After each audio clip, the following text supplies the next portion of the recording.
Ernesto Sábato tenía una costumbre extraña: quemaba sus propios manuscritos, no porque fueran malos, sino porque no eran lo suficientemente verdaderos.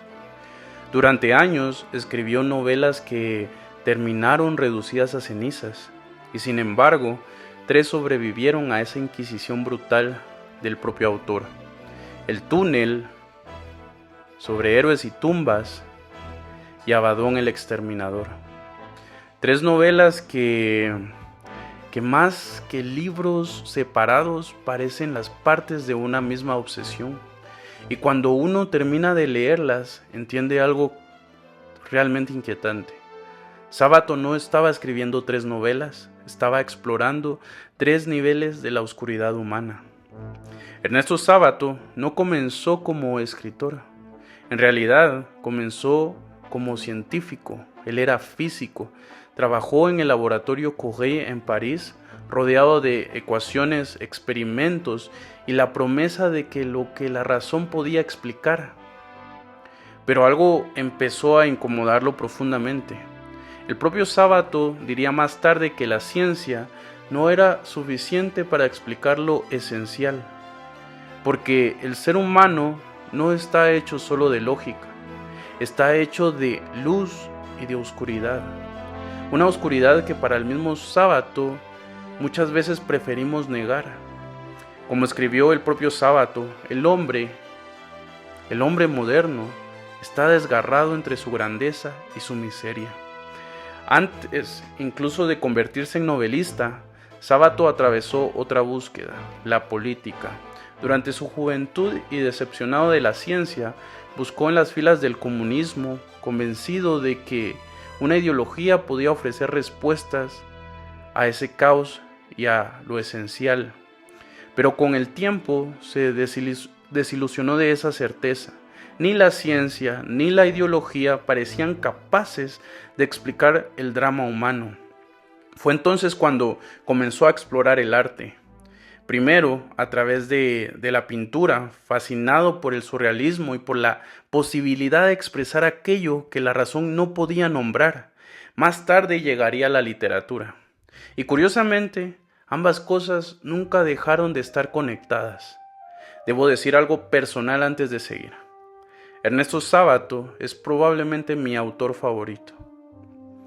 Recuerdo leer esas 3 novelas casi de manera frenética, como si cada página abriera una puerta más profunda hacia algo oscuro que no podía ignorar.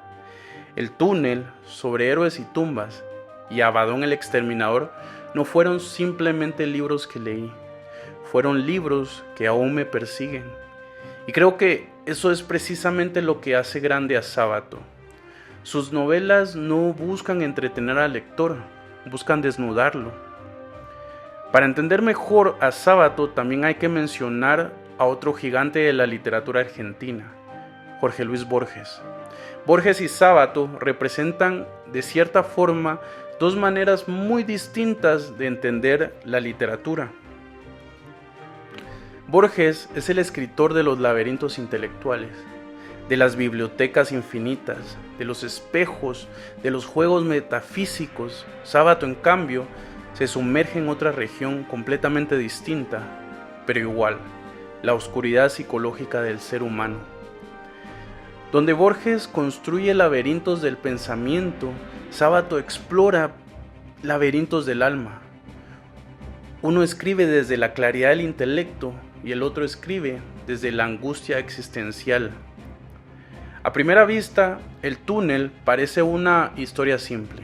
Un pintor obsesivo, Juan Pablo Castel, asesina a una mujer llamada María. Desde la primera línea sabemos que es un asesino. La novela no trata de descubrir quién lo hizo, trata de entender por qué alguien llega a matar por amor.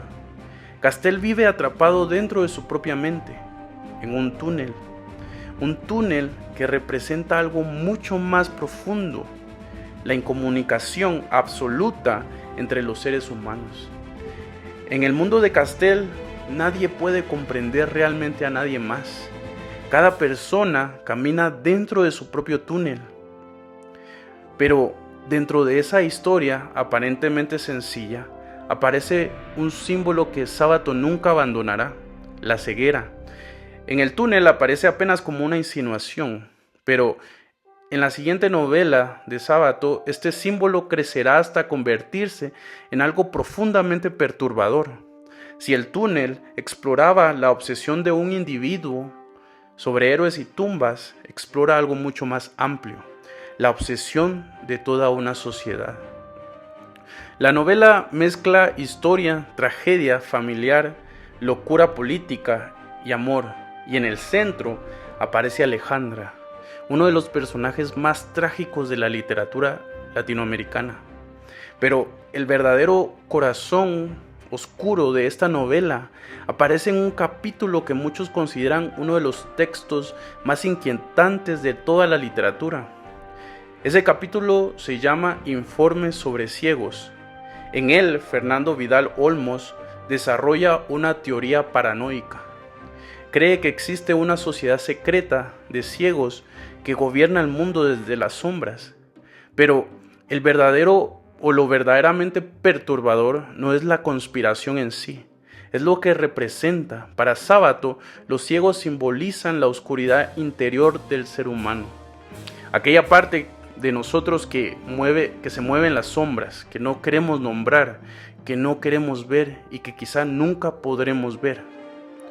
Y finalmente llegamos a la obra más extraña de Sábato, Abadón el Exterminador. El propio autor describía este libro como literatura al cubo, porque en esta novela desaparece la frontera entre ficción y realidad. Ernesto Sábato aparece dentro del libro, conversa con sus propios personajes, reflexiona sobre el mal, la historia, la violencia del siglo XX y el destino de la humanidad. Es como si todas las obsesiones de sus novelas anteriores se fusionaran en una sola obra. Si observamos las tres novelas juntas, aparece un patrón inquietante. El túnel explora la oscuridad del individuo. Sobre héroes y tumbas explora la oscuridad de una sociedad. Y Abadón el Exterminador explora la oscuridad del mundo entero. Es como un descenso progresivo del individuo a la humanidad y finalmente al apocalipsis. Tal vez por eso Sábato quemaba sus manuscritos, porque sabía que estaba intentando algo casi imposible: explicar la oscuridad humana. Y solo 3 libros lograron sobrevivir a ese juicio implacable.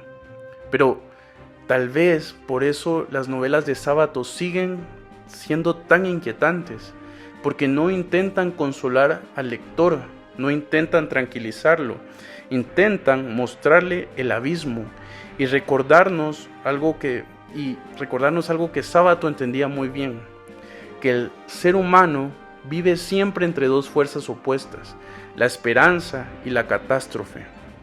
Y quizá por eso seguimos leyendo a Sábato, porque en sus novelas no solo vemos a sus personajes, nos vemos a nosotros mismos. Chaito.